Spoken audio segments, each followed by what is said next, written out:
Oke, Assalamualaikum warahmatullahi wabarakatuh. Izinkan kami untuk mempresentasikan tugas kelompok kami, yaitu ekonomi pariwisata. Selanjutnya,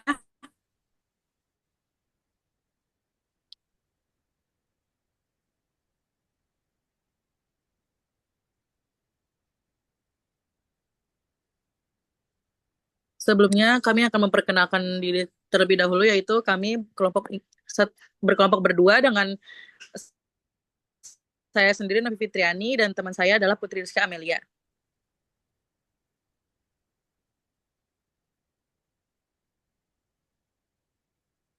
Oke, untuk teori yang pertama yaitu adalah hukum permintaan. Hukum permintaan menjelaskan hubungan negatif antara harga suatu barang dan jumlah barang yang diminta. Secara umum, semakin tinggi harga suatu barang, semakin rendah jumlah yang diminta. Dan sebaliknya, hal ini dapat dirumuskan sebagai bunyi hukum permintaan. Semakin tinggi harga suatu barang, maka jumlah barang yang diminta akan turun. Lalu semakin rendah harga suatu barang, maka jumlah barang yang diminta akan meningkat.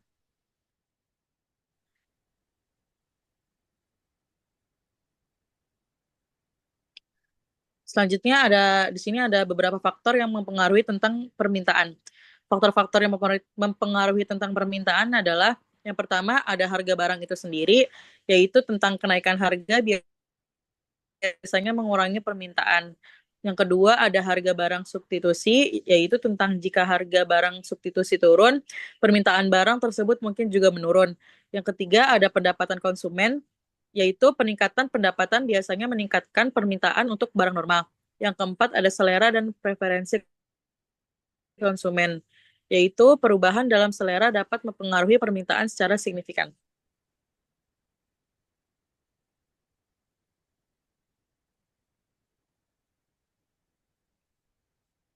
Studi kasus hukum permintaan. Di sini ada studi kasus tentang kenaikan harga minyak goreng. Kenaikan harga minyak goreng di Indonesia merupakan contoh nyata dari permintaan hukum. Ketika harga minyak goreng meningkat, jumlah yang diminta konsumen cenderung menurun. Misalnya ketika harga minyak goreng naik dari 14.000 menjadi 20.000 per liter, banyak konsumen yang mengurangi pembelian mereka. Hal ini disebabkan oleh janji konsumen untuk membeli dalam jumlah yang sama dengan harga yang lebih tinggi, sehingga permintaan menurun.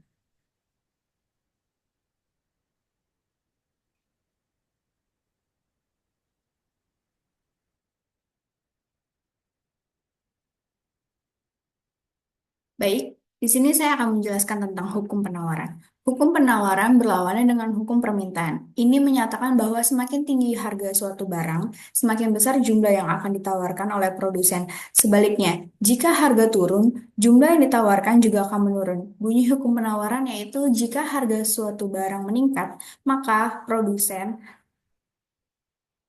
akan meningkatkan jumlah barang yang dijualnya.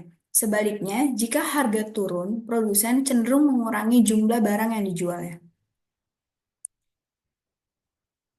Dalam hal ini, saya akan menjelaskan tentang faktor-faktor yang mempengaruhi penawaran. Yang pertama, biaya produksi, yaitu meningkatnya biaya produksi dapat mengurangi penawaran. Yang kedua, teknologi. Kemajuan teknologi dapat meningkatkan efisiensi dan penawaran. Yang ketiga, jumlah produsen. Semakin banyak produsen di pasar, semakin besar penawaran.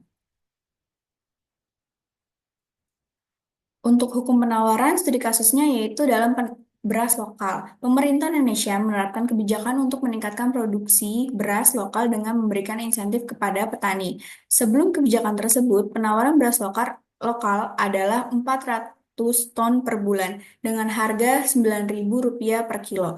Setelah insentif diberikan, penawaran meningkat menjadi 600 ton per bulan. Kebijakan ini menggeser kurva penawaran ke kanan yang menunjukkan bahwa dengan harga yang sama lebih banyak beras tersedia di pasar.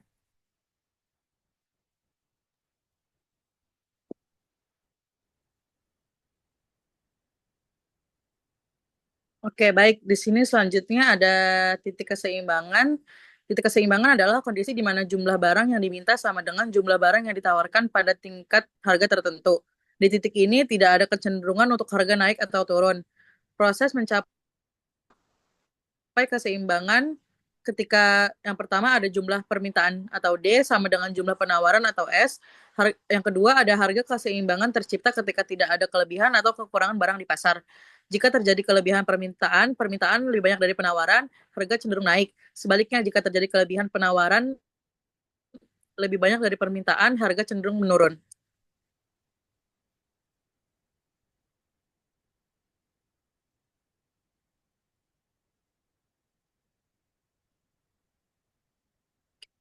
Studi kasus titik keseimbangan di sini ada kasus tentang permintaan dan penawaran beras selama pandemi COVID-19. Selama pandemi COVID-19, permintaan terhadap beras meningkat secara signifikan. Karena kekhawatiran akan pasokan pangan, misalnya sebelum pandemi, jumlah beras yang diminta adalah 500 ton per bulan dengan harga 10.000 per kilo. Namun selama pandemi permintaan meningkat menjadi 700 ton per bulan. Dengan meningkatnya permintaan ini dan penawaran yang relatif tetap, titik keseimbangan baru tercipta pada harga yang lebih tinggi dari sebelumnya.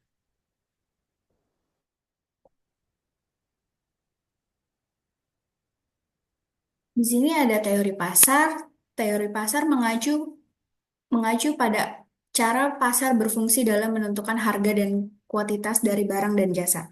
Ini melibatkan interaksi antara pembeli dan penjual, serta bagaimana mereka bereaksi terhadap perubahan dalam faktor seperti harga dan pendapatan. Jenis-jenis pasar. Jenis-jenis pasar berdasarkan struktur persaingan. Yang pertama, persaingan sempurna, yaitu banyaknya penjual dan pembeli dengan harga homogen, dengan produk homogen. Yang kedua, pasar monopoli, hanya ada satu penjual untuk produk tertentu. Yang ketiga, pasar oligopoli, yaitu beberapa perusahaan mendominasi pasar dengan produk serupa tetapi tidak identik. Dalam hal ini, studi kasus teori pasar yaitu tentang pasar smartphone berkualitas rendah. Di Indonesia, terdapat permintaan tinggi untuk smartphone berkualitas rendah dengan harga di bawah 1 juta. Meskipun ada banyak pilihan smartphone mahal dengan fitur lebih canggih, konsumen lebih memilih produk yang terjangkau. Hal ini menunjukkan bahwa dalam pasar yang kompetitif, produsen smartphone berkualitas rendah dapat memenuhi kebutuhan konsumen dengan harga yang lebih rendah, menciptakan keseimbangan antara penawaran dan permintaan di segmen pasar tersebut.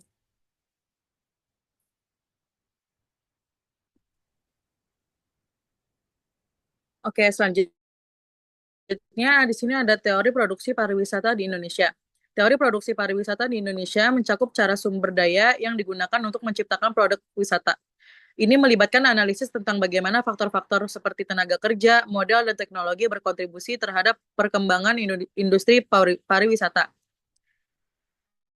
Faktor-faktor produksi pariwisata di sini ada beberapa faktornya. Yang pertama ada sumber daya alam, yaitu tentang keindahan alam dan budaya lokal menjadi daya tarik utama. Yang kedua ada infrastruktur atas ketersediaan transportasi dan fasilitas pendukung mendukung perkembangan pariwisata. Yang ketiga ada tenaga kerja, tentang kualitas dan keterampilan tenaga kerja dalam sektor pariwisata sangat mempengaruhi pengalaman wisatawan.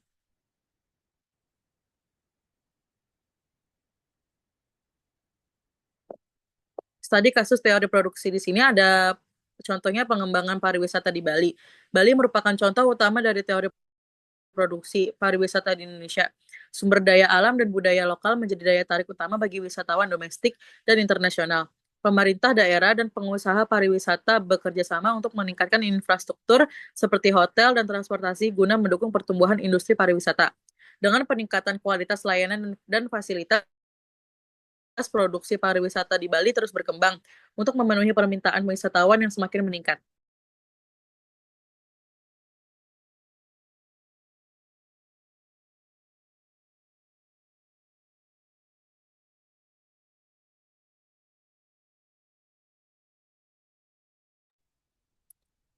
Slide selanjutnya yaitu tentang perencanaan pariwisata. Perencanaan pariwisata adalah suatu proses sistematis yang melibatkan strategis identifikasi, pengembangan, dan pengelolaan untuk meningkatkan destinasi pariwisata.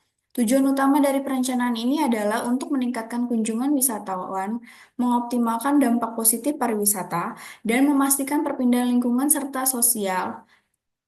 Proses ini mencakup berbagai aspek termasuk infrastruktur, produk wisata, promosi, pengelolaan lingkungan, dan pemberdayaan ekonomi lokal. Di sini ada model perencanaan pariwisata, yaitu yang pertama model perencanaan linear, yaitu tahapan perencanaan dilakukan secara beruntun dan sistematis, mulai dari analisis, situasi, hingga evaluasi. Yang kedua, model perencanaan adaptif. Model ini lebih fleksibel dan memungkinkan penyesuaian rencana sesuai dengan perubahan kondisi. Yang ketiga, model perencanaan partisipatif, yaitu melibatkan masyarakat setempat dan berbagai pemangku kepentingan dalam proses perencanaan untuk meningkatkan dukungan dan berkelanjutan. Di sini ada prinsip-prinsip perencanaan pariwisata. Yang pertama, berkelanjutan, yaitu memastikan pariwisata dapat dinikmati oleh generasi mendatang tanpa merusak lingkungan dan budaya. Yang kedua, komprehensif, yaitu meliputi semua aspek pariwisata mulai dari perencanaan, fisik, hingga pengembangan produk wisata. Yang ketiga, partisipatif, yaitu melibatkan semua pemangku kepentingan dalam proses perencanaan. Yang keempat, fleksibilitas, yaitu mampu beradaptasi dengan perubahan kondisi dan tren pariwisata. Faktor-faktor yang mempengaruhi perencanaan pariwisata yaitu banyak faktor yang mempengaruhi perencanaan pariwisata baik internal maupun eksternal. Faktor internal meliputi potensi sumber daya, kebijakan pemerintah, dan kondisi ekonomi daerah. Sementara faktor eksternal meliputi tren pariwisata global, perubahan iklim, dan bencana alam. Tahap perencanaan pariwisata. Tahap perencanaan pariwisata secara umum dapat dibagi beberapa tahap, yaitu yang pertama analisis situasi, yaitu mengidentifikasi kekuatan, kelemahan, peluang, dan ancaman dari destinasi wisata. Yang kedua, perumusan tujuan, yaitu menentukan tujuan yang ingin dicapai dalam pengembangan pariwisata. Yang ketiga, perencanaan strategi, mengembangkan strategi untuk mencapai tujuan yang telah ditetapkan. Yang keempat, implementasi, melaksanakan rencana yang telah disusun. Yang kelima, evaluasi, evaluasi hasil, mengevaluasi hasil yang dicapai dan melakukan perbaikan jika diperlukan.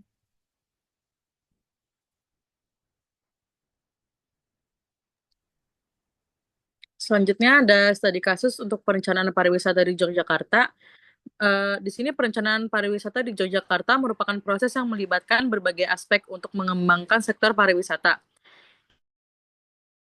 yang berkelanjutan dan berdaya saing. Dengan visi menjadi Yogyakarta sebagai destinasi wisata berkelas dunia, perencanaan ini mencakup pengembangan daya tarik, aksesibilitas, dan amenitas yang berkualitas. Yogyakarta mengusung moto Jogja Cultural Experience, menekankan kepentingan pariwisata berbasis budaya. Dalam hal ini, pemerintah daerah merencanakan beberapa program untuk memperkuat identitas budaya sebagai daya tarik wisata. Yang pertama ada aspek penting dalam perencanaan pariwisata di Yogyakarta tentang atraksi wisata, yaitu Yogyakarta terkenal dengan kekayaan budaya dan sejarahnya, termasuk candi-candi bersejarah seperti Prambanan dan Borobudur, serta pengalaman budaya lokal. Pengembangan atraksi ini harus terus dilakukan untuk menarik wisatawan. Selanjutnya tentang aksesibilitas, yaitu tentang infrastruktur transportasi yang baik sangat penting untuk mendukung kunjungan wisatawan. Pemkot Yogyakarta berkomitmen untuk meningkatkan sarana transportasi agar lebih memadai dan mudah diakses. Selanjutnya ada fasilitas, yaitu tentang ketersediaan fasilitas hotel dan layanan-layanan yang berkualitas untuk menjadikan fokus utama. Hal ini termasuk restoran, hotel, dan layanan publik lainnya yang mendukung pengalaman wisatawan.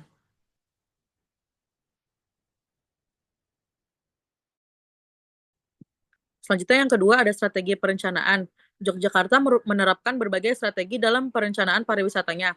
Yang pertama ada kolaborasi lintas sektor, yaitu pemerintah kota Yogyakarta bekerja sama dengan berbagai pihak, termasuk korporasi, komunitas, dan sejarawan, untuk memperkuat branding dan promosi kampung wisata di 14 kementerian.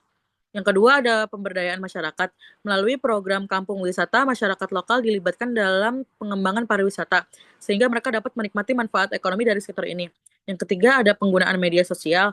Pemkot menggunakan media sosial untuk mempromosikan atraksi wisata dan mengajak pengunjung berbagi pengalaman mereka, yang dapat meningkatkan daya tarik ke destinasi melalui mulut ke mulut. Yang ketiga ada implementasi program, yaitu yang pertama ada kampung wisata. Terdapat sekitar 17 kampung wisata di Yogyakarta yang menawarkan pengalaman unik melalui budaya lokal tentang kerajinan tangan dan kuliner. Program ini bertujuan untuk memberdayakan masyarakat setempat sekaligus menarik wisatawan. Yang kedua, ada peningkatan kualitas infrastruktur. Pemda telah melakukan pembenahan infrastruktur di area-area strategis seperti Malioboro dengan nuansa tradisional yang menarik bagi pengunjung. Yang ketiga, ada peningkatan lama tinggal wisatawan.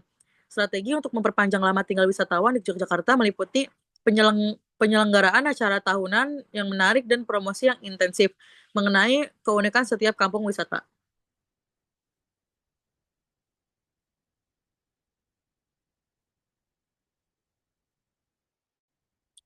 Yang keempat ada hasil dan dampak. Pada tahun 2023, jumlah kunjungan wisatawan ke Yogyakarta mencapai 7.279.908 orang dengan kontribusi sektor investasi dan makanan mencapai 5,94 triliun atau 12,88% dari PDRB kota tersebut. Namun lama tinggal rata-rata wisatawan mengalami penurunan dari 1,87 menjadi 1,7 hari hingga Juni 2024, menunjukkan perlunya strategi promosi yang lebih efektif. Perencanaan pariwisata di Yogyakarta merupakan proses yang melibatkan berbagai aspek untuk mengembangkan sektor pariwisata yang berkelanjutan dan berdaya saing. Dengan visi menjadikan Yogyakarta sebagai destinasi wisata berkelas dunia, perencanaan ini mencakup pengembangan daya tarik, aksesibilitas, dan amenitas yang berkualitas.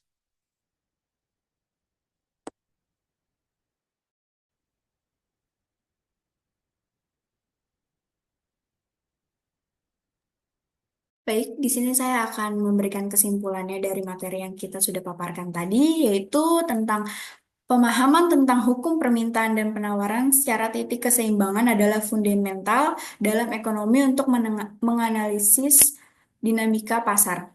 Teori pasar memberikan kerangka kerja untuk memahami interaksi di dalam berbagai konteks termasuk industri pariwisata di Indonesia. Dan perencanaan pariwisata merupakan elemen kunci dalam mengembangkan destinasi berkelanjutan. Melalui pendekatan yang sistematis dan variatif, rencana tersebut akan membantu mengoptimalkan potensi pariwisata dengan tetap menjaga keseimbangan antara kebutuhan wisatawan dan pariwisata lingkungan dan sosial. Dalam hal ini, rencana pariwisata Yogyakarta mengutamakan kolaborasi lintas sektor dan menguatkan masyarakat sebagai kunci keberhasilan. Yogyakarta berupaya menjadi tujuan wisata berkelanjutan kelas dunia dengan berfokus pada mengembangkan konservasi berbasis budaya dan meningkatkan infrastruktur dan layanan. Studi kasus desa wisata menunjukkan bagaimana pendekatan ini dapat memberikan manfaat ekonomi langsung bagi masyarakat lokal sekaligus meningkatkan daya tarik wisata suatu daerah. Oke, baik. Terima kasih seperti itu untuk pemaparan kelompok kami. Kurang lebihnya mohon maaf. Wassalamualaikum warahmatullahi wabarakatuh.